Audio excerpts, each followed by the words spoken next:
Bonjour, bon après-midi. Mwaramutse mwiriwe bivanye nawe aho uherereye uriko urakurikirana ibiganiro muri uyu mwanya. Ni kuri ECTV mu biganiro tubikore gute. Muri cya kiganiro tuguma twigishanya tugafashanya kumenya mbega kugira niteze imbere nobigenza gute, mbega kugira ngo nkore ibi nkore umugambi wanje nobigenza gute. Imwezi nyigisho rero zama zicanga kuri ECTV kiganiro tubikore gute. Uno musi rero makina kiganiro nazanye ibintu 8 umuntu yokora kugira yiteze imbere ahereye ku mushahara wiwe. Mbega a partir y'umushahara ndonka mbega no kwiteza imbere gute, mbega no bigenza gute kugira ngo ntere imbere. Kiganiro ni tubigenze gute, ubona kuri micro ni Aline Rambona. Rero nkuko mumenyereye makina kiganiro turigishanya ibintu bitandukanye. Uno musi nko mugiye kubivuga sije nazanye ni mbega ni ibintu 8 umuntu yokora a partir y'umushahara wiwe kugira ngo ashobore kwiteza imbere. Tuci tubananye no bandi ikintu cyambere naco umukirero kugira ngo witeze imbere a partir y'umushahara wawe birasaba kwihemba wowe nyene. No kuvuga inyuma yuko baba baguhembye tuzabizi iyo rose umushahara sorte ko abantu bakora bahemba ku kwezi birose umushahara ufite ibintu byose wapangiye nkoriki rero utangure wihembe wowe nyene ati nihemba gute. No kuvuga fata n'imiburi 10% y'amafaranga uba wahembye uyashire ahantu kuri konte ya epargne, donc konte yo kuziganya ko uyashireko maze niwe bikora igihe kirekire uzosanga ya mafaranga ariyo agufashije gutangura umugambi. Inyuma ya hantu ukora uhembwa ku kwezi uce ukora n'undi mugambi kuko ajya amafaranga ku kwezi twese turabizi abantu bakora duhembwa ku kwezi biragoye kugira ngo utere imbere. Mugabo ni bafata igice cy'amafaranga 10% y'amafaranga uhembwa ukazira yaziganya hazogiriki ayo mafaranga abe menshi uyakoramo umugambi. Uwo mugambi ufatanije na y'amafaranga uhembwa ku kwezi usange kubisaba ngo bitejeje imbere. Gira kabiri ni kuriha amadeni. No kuvuga uhembye inyuma yo gufata 10% ukayabika ahantu iriha amadeni. Gerageza nyuma n'amadeni menshi ufise ugabanye surtout uhereye kuri ajya amadeni usanga donc ariko ufise nk'ideni uriha inyungu par mois. Rero ahubwo uriha uzosanga wowe atacuri kurimarira amafaranga usarira muri byo nyene nimba uhembwe nka 500,000 ugasanga amawa yaguze ibirende waguze dukoresha ko mu zibiki kuriha inyungu ya mafaranga ugasanga ukora bihomberamo kandi ataco donc kirekire ngo kushira mu mahera y'ideni. Fata rero urihe amadeni gutyo ube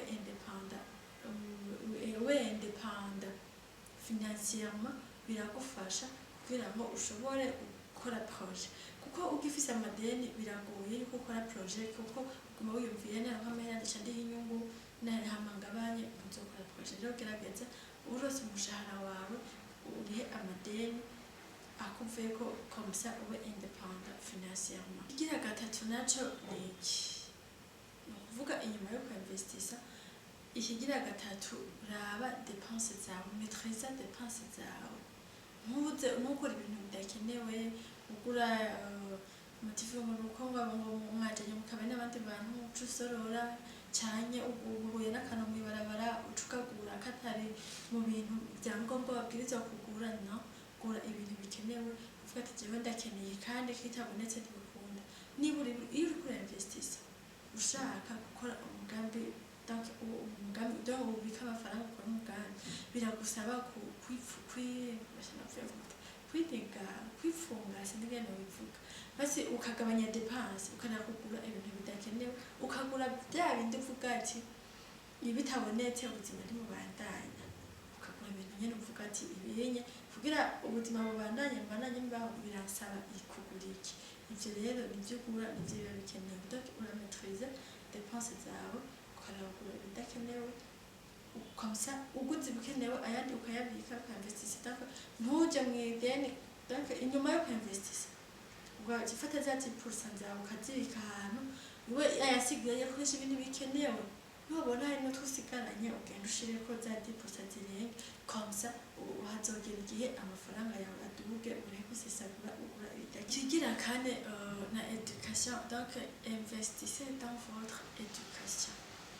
Birakenewe yuko burya n'indero irakonta ku bintu kuko umaze kuba umuntu ndakumvuza indero siko indero turabitahura kumwe ni kuba umuntu ushobora kuvugana na n'importe qui ku buryo ugiye nk'ahantu kudodora mu biro kanaka umuntu ashobora kugurura haguye ijambo ashobora kutaguha icyo ukeneye mugabo yako akakumviriza hari n'uwundi akidodora avuga ati ntabwo ntiyinjire asubira inyuma ushobora niwe ntiwinjire donc investissez dans votre éducation ube umuntu wese ashobora kwakira akubonye avuga ati uyu muntu ashobora kumusaba ijambo uyu muntu ashobora kuvugana ikintu cya projet kigacamo kuko projet umugambi ntushobora kubikorana wowe wenyine urakenera gutera ibyiyumviro urakenera gufasha urakenera utuntu turiya hariya kandi tutukura ku bantu birakenewe rero yuko umuntu ugenda kuvugisha umuntu ugenda gusaba serivisi kanaka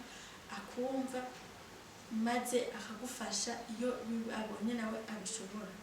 Ikigira gatanu naco n'iki iyo umaze ivyo vyose duhejeje hejuru tuhejeje kuvugana umaze kubikwiza kubibona ko uriko urabishobora gerageza urondere ahantu henshi akwinjiriza amafaranga donc iyo utanguye project cyane iyo uri kwiyumvira gutanga iyo project kreya ahantu henshi ashobora kwinjiriza donc ahantu wowe ubona ushobora gukura amahera nimba nakamisiyo ugiyemo fata amahera ubike nimba nakantu umuntu aguhaye donc wagiye kurondera nk'ahantu kudodora ahantu baraguhaye barakumvirije aremeye kuguha amafaranga aragufinanshije genda uyabike gerageza rero udodore ngaha udodore na hariya kugira ngo ahantu ushobora kubura ati ahantu ndahaciye ibintu udodore kugira ngo ashobore kugufasha nimba icyo baguterera umuntu ashobora kutagutera ibyiyumviro nambe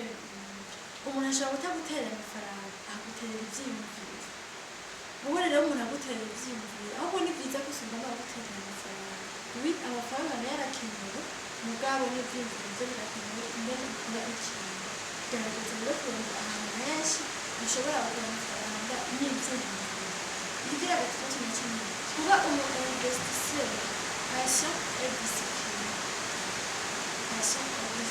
kuba umuntu yihangana uriko urainvestisseur biragusaba kwihangana uko ushobora gukora umunsi ukamubiranse ukabika amafaranga ukumva harageze igihe ugakenera gukenera kuja kuyatunganya reka ihangane nyene kuko hari umugani bavuga ngo ushaka kunyakura wowe urashobora kuba ubona ati nikuri ndabiheze bya bintu ahubwo ngira ajya amafaranga yakoreshe igihe maximum ihangane ikintu kiragoye kuko biragukomeza biragufasha gutera intambwe mu bintu uriko urakora iyo rero uriko uremeza ushaka ko gukora amafaranga biragusaba kwihangana biragusaba no kuba disipline kuko nyine yakunda kuba uri kudodora ahantu biragusaba disipline kuba disipline mu kugura utuntu twose ubonye ikintu kidakenewe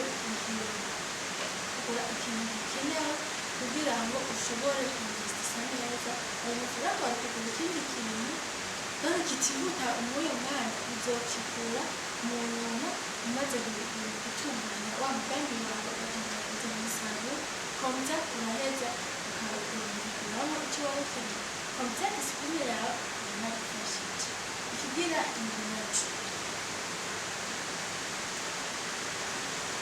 donc iyo umaze gutangura umugambi wawe ni byiza ko uzikurikirana mugabo birakenewe n'uko uha uwundi muntu agufasha iyo uri kurikorera ibintu wenyine umutwe wundi wigira inama rero iyo uri kumwe n'abandi bantu baragufasha kubyiyumvira rero umaze gutanga umugambi wawe ugura imiryango ibyo hariya uzane n'uwundi muntu agufasha kumara icyo kintu cyawe kugira ngo ushobore gutera imbere kuko ibyiyumviro byawe wenyine hari aho ugarukira mugabo hari gusanga undi muntu ufite ikindi cyiyumviro ashobora kugutera komsa ugasanga ntateye imbere kuko twakwita twumva umutwe w'ibintu inama ubwo ivyiyumviro vyacu birakeneye gukompletwa n'ibindi vyiyumviro vy'abandi bantu. Rero niyo bazana uwundi muntu abandi bantu mu bintu vyawe umugambi wawe kumusaba azogufasha, bamaze kugufasha rero usanga umugambi wawe wateye imbere. Ni vyiza yuko uzanamo abandi bantu kugira ngo bagufashe kumushinga umugambi wawe. Nimba nahasigiza entreprise yawe, nimba ni societe yawe, donc ukazana abandi bantu bagufasha kumushinga. Apa uri gufasha gukora ukeneye burya umuntu agufasha mu bijyanye n'itsinda. Ikindi aricyo cya nyuma naco, ikindi aricyo cya nyuma hariho cultiver votre sagesse. Kuba sage nabyo mu buzima, uretse n'ubuzima bwanjye mfite cyangwa mu buzima bwanjye, kuba sage biragufasha, biragukurana gushikana abandi kandi byiza cyane. Rero iyo uri sage cyangwa uri cya kindi uraje ahantu abantu bakirana wese bakumva yuko n'ibintu uri kuravuga bakabiha agaciro kubera ko barabona umuntu uri sage. Umuntu yaguha amafaranga yiwe ateganya ko n'umugambi uzoyakoresha kuko agwire naho bironkemo inyuma. Umugambi utari sage vuma aho tuja kugendera hose ntamuntu uzokureba. Rero kandi iyo uri sage bikugurira imiryango ku bantu bari superieur yawe, kuko nawe uri umuntu uri hasi abantu bari superieur yawe babona ko tutamenya umuntu ari sage, ndashobora kuja nawe amafaranga yanjye ntazoyibona. Iyo uri sage uronka abantu benshi baguha ivyiyumviro aho kugira ati kore komsa ugasanga wateye imbere. Rero kuba sage navyo ni kimwe, ni investissement mu zindi. Niba investisse muri sagesse uzobona yuko ari ibintu bitandukanye. Rero ibyo byari ibintu indwi wokora a partir y'umushahara wawe muhango yazi kugira ngo ushobore kwiteza imbere, kuko abantu benshi bavuga ngo ni ukuri ku mafaranga mpembwa mushobora kwiteza imbere, ariko birashoboka niba wakurikiza ivyo bintu bicaye kwiga ngaho ndazi uzobona yuko hari impinduka ushoboye kwiteza imbere. Nivyo biragoye kuko usanga umuntu amafaranga mabi, ugasanga amafaranga uhembwa nayo uriho inzu ku kwezi ntitavura no kugura ibirato, uguze ibirato vy'iwawe nkagura ibirato vya madamu, nkagura ibirato vy'umugabo canke impuzu, ugasanga ukwezi kose buri kintu kimeze. Mugabo niba uziremvesisa ukanze ugafungika ukipfunga kugira ngo ushobore kuinvestisa, uzobona yuko hariho impinduka. Rero kaca ikiganiro tubikore gute turigishanya ingene twozigenza kugira ngo dushobore kwiteza imbere, tubibutsa yuko ICTV ari ijwi ry'abantu dukenera. Murakoze, mugire umugoroba mwiza. Ubu bariko muravugana kuri mikrofone ya Rumirambona kuri ICTV. Ibiganiro tubikore gute cyangwa gicaho kuri ICTV isaha 10 zo kumugoroba. Murakoze, mugire ibihe byiza, mugire umugoroba mwiza, mugire umuhingamo mwiza, mw'igitondo cyiza bivanye n'aho kurikirana kino kiganiro. Murakoze cyane.